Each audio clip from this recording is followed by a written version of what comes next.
Hello നമസ്കാരം. ഏറ്റവും പുതിയ സിനിമാ വിശേഷങ്ങളുമായി പുതിയൊരു വീഡിയോയിലേക്ക് എല്ലാവർക്കും സ്വാഗതം.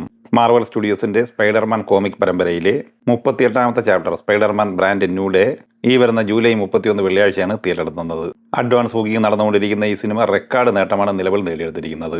ഡസ്റ്റിൻ ഡാനിയൽ ക്രട്ടൺ സംവിധാനം ചെയ്ത ഈ സിനിമ Columbia Pictures, Marvel Studios, Pascal Pictures എന്നിവർ ചേർന്നാണ് നിർമ്മിച്ചിട്ടുള്ളത്. ഇന്ന് മുതൽ നാളെ വ്യാഴം എന്നിങ്ങനെ 2 ദിവസം ബാക്കി നിൽക്കെ കേരളത്തിൽ 2 കോടി റേഞ്ചിലാണ് ഈ സിനിമയുടെ അഡ്വാൻസ് ബുക്കിംഗ് എത്തിച്ചേർന്നിരിക്കുന്നത്. ഇന്ത്യയിൽ ചിത്രം തിയേറ്ററിലെത്തുന്ന വെള്ളിയാഴ്ചയിലെ ഓപ്പണിംഗ് പ്രീ സെയിൽ മാത്രം 43,60,00,000 എത്തിച്ചേർന്നിട്ടുണ്ട്. വെള്ളി, ശനി, ഞായർ എന്നിങ്ങനെ 3 ദിവസത്തെ ഇന്ത്യൻ പ്രീ സെയിൽ 103,85,00,000 എത്തിച്ചേർന്നിരിക്കുന്നത്. സിനിമയുടെ world wide opening pre sale $120 million, അതായത് 1,150 കോടി രൂപയാണ് അഡ്വാൻസ് ബുക്കിലൂടെ പ്രീ സെയിലായി ആദ്യ ദിവസം സിനിമ സ്വന്തമാക്കിയിരിക്കുന്നത്. അതായത് ദി ഒഡീസി എന്ന ഹോളിവുഡ് സിനിമ നിലവിൽ നേടിയെടുത്തുകൊണ്ടിരിക്കുന്നത് പോലെ തന്നെ ഇന്ത്യയിൽ നിന്ന് റെക്കോർഡ് നേട്ടം സ്പൈഡർമാനും നേടിയെടുക്കും എന്ന് ഉറപ്പായിട്ടുണ്ട്. ഇനി ദി ഒഡീസി എന്ന ഹോളിവുഡ് സിനിമയുടെ 12 ദിവസത്തെ കളക്ഷൻ റിപ്പോർട്ടിലേക്ക് വന്നാൽ കേരളത്തിൽ 10,27,00,000 രൂപയാണ് 12 ദിവസം കൊണ്ട് ഈ സിനിമ നേടിയെടുത്തിരിക്കുന്നത്. ഇന്ത്യയിൽ നിന്ന് 166,67,00,000 രൂപ ഈ സിനിമ 12 ദിവസം കൊണ്ട് ഗ്രോസായി നേടിയെടുത്തിട്ടുണ്ട്. ഇവിടെ നിന്നും ഷെയറായി സിനിമയ്ക്ക് കിട്ടിയിരിക്കുന്നത് 73,40,00,000 രൂപയാണ്, അതായത് $17.40 മില്യൺ. $250 മില്യൺ ബഡ്ജറ്റുള്ള ഈ സിനിമ വേൾഡ് വൈഡ് ഗ്രോസായി $666.7 മില്യൺ കളക്ട് ചെയ്തിട്ടുണ്ട്. ജൂലൈ 24 വെള്ളിയാഴ്ച തിയേറ്ററിൽ നിലവിൽ സൂപ്പർ ഹിറ്റ് വിജയത്തിലേക്ക് നീങ്ങിക്കൊണ്ടിരിക്കുന്ന തെലുങ്ക് സിനിമയാണ് ചെന്നൈ ലവ് സ്റ്റോറി. രവി നമ്പൂരി തിരക്കഥ തയ്യാറാക്കി സംവിധാനം ചെയ്ത ഈ സിനിമയിൽ കിരൺ അബാവരം, ശ്രീഗൗരി, പവൻ മോങ്ക എന്നിങ്ങനെയായിരുന്നു പ്രധാന താരങ്ങൾ. ഈ സിനിമ തിങ്കളാഴ്ച വരെയുള്ള 4 ദിവസം കൊണ്ട് ആന്ധ്രാപ്രദേശിൽ 10,08,00,000 രൂപയും തെലങ്കാനയിൽ 11,40,00,000 രൂപയുമാണ് കളക്ട് ചെയ്തത്.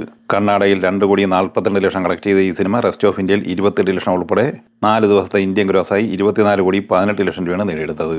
വിദേശത്ത് 5,56,00,000 കളക്ട് ചെയ്ത ഈ സിനിമ വേൾഡ് വൈഡ് ഗ്രോസായി 29,74,00,000 രൂപയാണ് 4 ദിവസം കൊണ്ട് നേടിയെടുത്തിരുന്നത്. 5-ാം ദിവസം ഇന്നലെ ചൊവ്വാഴ്ച വേൾഡ് വൈഡ് ഗ്രോസായി 3,50,00,000 റേഞ്ചിൽ പ്രതീക്ഷിക്കുന്നുണ്ട്.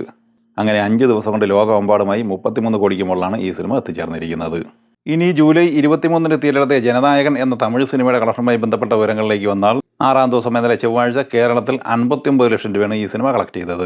ഈ 6 ദിവസങ്ങൾക്കിടയിലെ ഏറ്റവും കുറഞ്ഞ കളക്ഷനാണ് കേരളത്തിൽ ഇന്നലെ നേടിയെടുത്തത്. ചിത്രം 14,48,00,000 രൂപയാണ് കേരളത്തിൽ 6 ദിവസം കൊണ്ട് സ്വന്തമാക്കിയിട്ടുള്ളത്.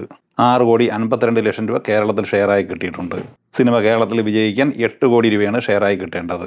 അതായത് കേരള ബോക്സ് ഓഫീസിൽ ഈ സിനിമ വിജയിക്കാൻ ഇനി ഷെയറായി കിട്ടേണ്ടത് 1,48,00,000 രൂപ കൂടിയാണ്. അതേസമയം ചിത്രത്തിന്റെ തെലുങ്ക് പതിപ്പിന്റെ 6 ദിവസത്തെ അപ്ഡേറ്റ് വന്നിട്ടുണ്ട്. തെലുങ്ക് പതിപ്പിൽ നിന്ന് ഇന്ത്യ ഗ്രോസായി 11,16,00,000 രൂപ കളക്ട് ചെയ്തിട്ടുണ്ട്. ഇതിൽ ആന്ധ്രയിൽ 5,25,00,000, തെലങ്കാനയിൽ 5,20,00,000, കർണാടകയിൽ 65,50,000, മറ്റ് സംസ്ഥാനങ്ങളിൽ 5,50,000 എന്നിങ്ങനെയാണ് 11,16,00,000 നേടിയെടുത്തിട്ടുള്ളത്. തെലുങ്ക് പതിപ്പിന്റെ റൈറ്റ്സ് വിറ്റഴിക്കപ്പെട്ടത് 9,50,00,000 രൂപയ്ക്കാണ്. ഷെയറായി കിട്ടിയിരിക്കുന്നത് 5,24,00,000 രൂപയാണ്. ചിത്രത്തിന്റെ ഹിന്ദി പതിപ്പ് ജൻ നേത എന്ന പേരിലായിരുന്നു ഇറക്കിയിരുന്നത്. ഹിന്ദി പതിപ്പിൽ നിന്ന് 6 ദിവസം കൊണ്ട് 16,61,00,000 രൂപയാണ് നേടിയെടുത്തിട്ടുള്ളത്. ഇവിടെ റൈറ്റ്സ് വിറ്റഴിക്കപ്പെട്ടത് 4,50,00,000 രൂപയ്ക്കാണ്. 7,49,00,000 രൂപ ഇവിടെ ഷെയറായി കിട്ടിയിട്ടുണ്ട്. അതായത് ഹിന്ദി പതിപ്പിൽ നിന്ന് ഈ സിനിമ നിലവിൽ ലാഭം നേടിയെടുത്തിട്ടുണ്ട്. പ്രോഫിറ്റായിട്ട് 2,99,00,000 രൂപയാണ് 6 ദിവസം കൊണ്ട് കിട്ടിയിട്ടുള്ളത്. അതേസമയം ചിത്രത്തിന്റെ തമിഴ് പതിപ്പുമായി ബന്ധപ്പെട്ട് കൃത്യമായ അവലോകനം വന്നിട്ടില്ല. നിലവിൽ തമിഴ്നാട്ടിൽ 107 കോടി റേഞ്ചിലാണ് കളക്ട് ചെയ്തിരിക്കുന്നത്. വേൾഡ് വൈഡ് ഗ്രോസ് 250 കോടിക്ക് മുകളിലും എത്തിച്ചേർന്നിട്ടുണ്ട്. ഈ സിനിമകളെക്കുറിച്ചും വീഡിയോ സംബന്ധമായും നിങ്ങളുടെ അഭിപ്രായങ്ങൾ കമൻറ്റായി പറയുക. വീഡിയോ ഇഷ്ടമായി ലൈക്ക് ചെയ്യുക. നമ്മുടെ ചാനൽ സബ്സ്ക്രൈബ് ചെയ്യുന്ന കാര്യം കൂടി പരിഗണിക്കുക.